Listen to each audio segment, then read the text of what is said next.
কুল্লুকুম খাত্তাউন, তোমরা সবাই পাপী। ওয়া খায়রুল খাত্তাইন আত-তাওয়াবুন। আর এই পাপীদের মধ্যে সবচেয়ে ভালো পাপী ওই পাপী যেই পাপী পাপ করার পরই তওবা করে, ইস্তেগফার পড়ে, ঠিক কি না? পৃথিবী না জানুক আমি তো জানি, পৃথিবী না জানুক আমি তো জানি, আমি কি পাপ করেছি হায়।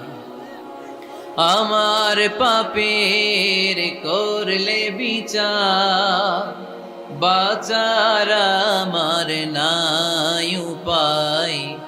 দয়াময় প্রভু মাফ করো আমায়, মাফ করো আমায়। পড়েন, পৃথিবী না জানুক আমি তো জানি, আমি কি পাপ করেছি হায়। আমার পাপের করলে বিচার, বাঁচার আমার নাই উপায়। দয়াময় প্রভু মাফ করো আমায়, মাফ করো আমায়। চিল্লায় পড়তে হবে সবাই, আমিন।